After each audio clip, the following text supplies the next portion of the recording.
All right, I want to talk about probiotics and to some extent prebiotics because we can't really talk about the one without talking about the other.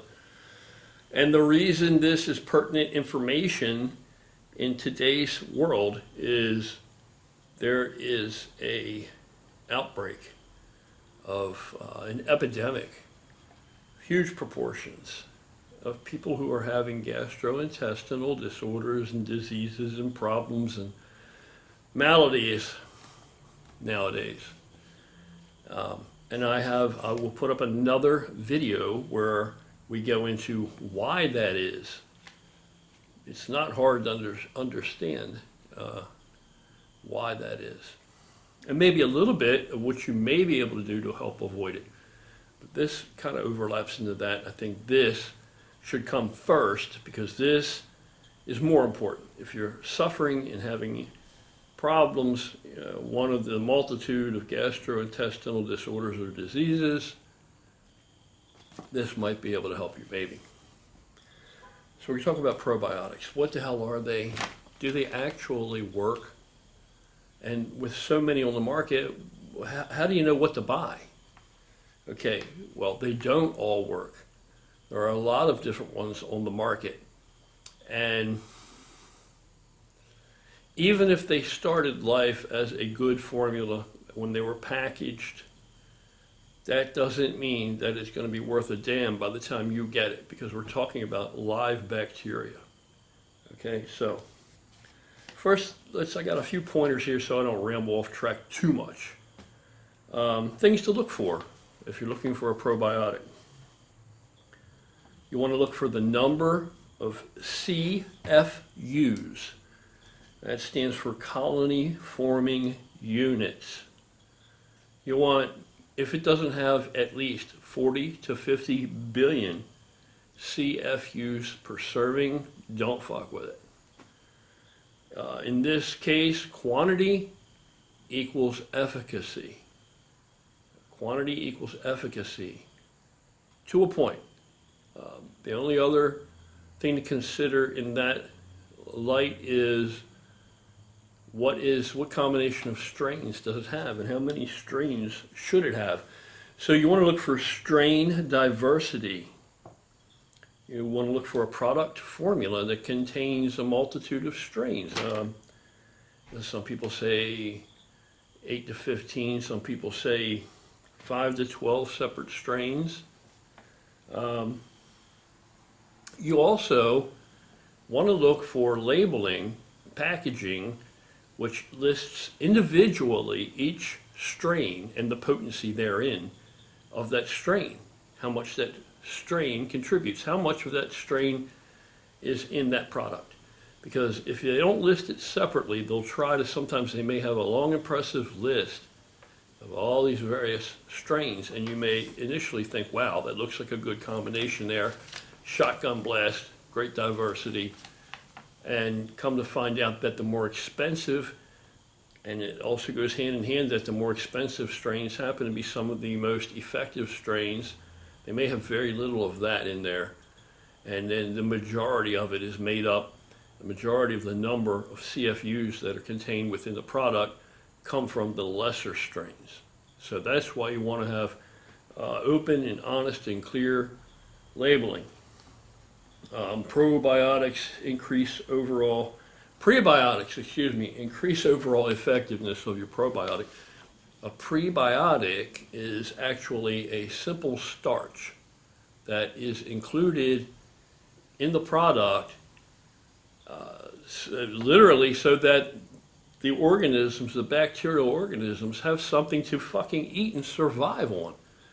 If you get your product, it doesn't have any prebiotic included in it, then it's very likely that there aren't any live bacteria in there by the time you get it in your hands. So that's very important to consider. It may have been put in there initially, but it's going to starve to death by the time you get it, very possibly, or at least be greatly diminished if it doesn't have something to feed on, and that's what the prebiotics are.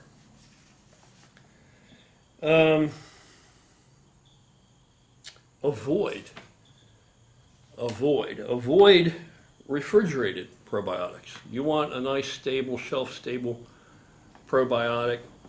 You want to avoid a refrigerated probiotic if possible. Now, having said that, there are very good probiotics out there that recommend that you refrigerate them to maintain the potency, and that's okay.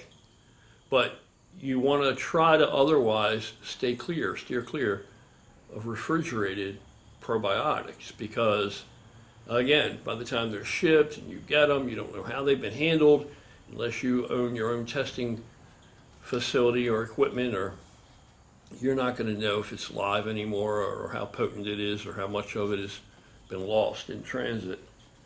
And you want to avoid chemicals or irritants. You want gluten-free, soy and dairy-free, no preservatives or fillers, all that kind of stuff. Now, what is a probiotic? Exactly what the hell is it? Well, like I told you, it's a group of bacterial strains, but it's the largest part of our immune system. The largest part of our immune system is referred to as a microbiome along our gastrointestinal tract, and it's home to around 100 trillion microorganisms, and they are known as probiotics, and they make up as much as 70% of our immune system. So that's how important they are. And again, do your own research before you buy or settle in on one, because you want to get familiar. I mean, it might be going overboard, but you want to kind of try to get a little bit familiar with some of the strains. For instance, if your probiotic contains a multitude of strains and it lists the amounts of each strain, and it's got 50 billion, 60 billion CFUs per serving, and it includes a strain known as, and I'm going to butcher the shit out of this pronunciation, S. boulardii. S. boulardii. It's S. period BOULARDII. That is possibly the most effective strain that we know of, and it is also typically the most expensive. So if they've included a decent amount of that in the product, and it meets all these other criteria that you're looking at, you probably are safe to assume that it's going to be a good product and it's going to work for you. So what benefit might you reap from probiotics? Well, there's a lot of studies. There are many studies out there. I'm not even going to get into it because the video will be too long and too boring if it's not already going to be that way. But like I said, do your own research. But some of the things that probiotics have been credited with improving: weight loss, improving blood pressure, energy level, overall just a better feeling, more vibrant, a better healthful feeling, and of course digestion and every other thing to do with your gastrointestinal system, regularity, all this kind of stuff. It's been used to treat a number of things. There are studies that show that it helps with irritable bowel syndrome, and that it actually even helped with diverticuli. But I believe there was a study where they looked at treating Crohn's with it, and in that study, apparently they didn't realize that, or didn't prove any benefit from the addition of probiotics. So, number one, there are so many gastrointestinal issues people are having now that I'm going to say that most of the time they're not exactly properly diagnosed. I'm going to definitely say they're not 100% properly diagnosed. I know people who have diverticuli issues, and that when they have issues, in their gastrointestinal system that require medical attention, it doesn't always concern that diagnosis. It doesn't always concern the diverticuli. So a lot of times some of these, other than diverticuli, they can pretty much see that, but some of these other ailments and diseases or sicknesses, some of them are sort of a catch-all phrase. They're not always 100% certain that this is exactly what's going on with you. This is what you have. So I don't think you got a lot to lose by trying probiotics. If you get a good probiotic, I think that no matter what the deal, you're going to feel better and you are going to enjoy an increase in your quality of life. In today's world, sadly, you cannot get everything you need from food. You cannot get everything you need from food. And part of the problem is what they are doing to the food. And there are people that will argue that, but these people are basking in ignorance. These glyphosates and the Roundup shit, the GMOs, all of this stuff is the reason that people are gluten sensitive and every other thing to the degree that many people are today. And all these gastrointestinal issues, if you've ever seen that Roundup shit, Monsanto product, if you've ever seen, now this is a company that brought us Agent Orange, okay? But then when we can't use Agent Orange anymore because it's inhumane, what did they do to replace that lost income when the war's over after Vietnam? Well, they come out with this product. And they're putting it on what? Food. And you can't just wash it off because it is taken up, almost like nutrients are, the same way, into the food itself as it's grown. And on the packaging, I don't know if it still does, but it used to show a cartoon depiction of how it worked on insects. And it showed the insect's gut busting wide open, exploding or imploding, exploding from within.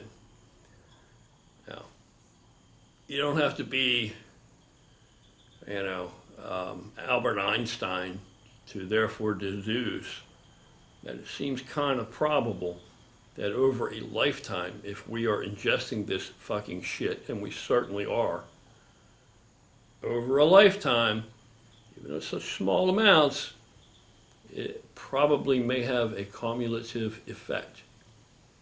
And if you're killing off, for whatever means, through whatever means, it could even be through something you've been treated with, antibiotics, any kind of thing that's been going on that has killed off the good bacteria in your stomach, in your intestinal tract, then probiotics are definitely something you might want to look toward.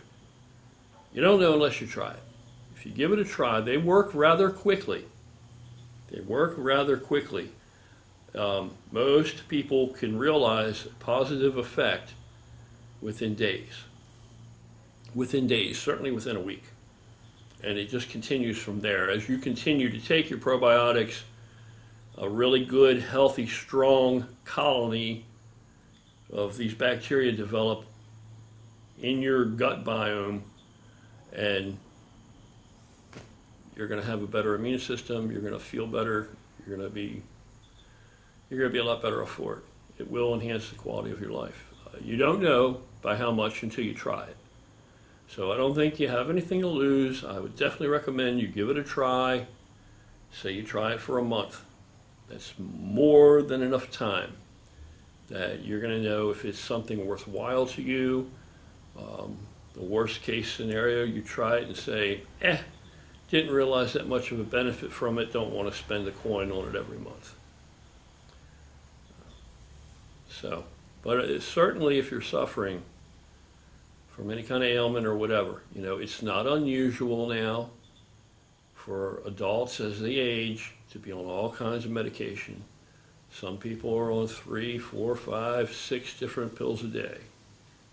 If that's not too inconvenient, then why not try an alternative? Why not reach for something natural and see if that can help? It can't be any more inconvenient than having to take all these pills, right? If it comes to that. All right, that's it. Like I said, I'm going to put together another video and speak on exactly what's going on that I think is causing these problems.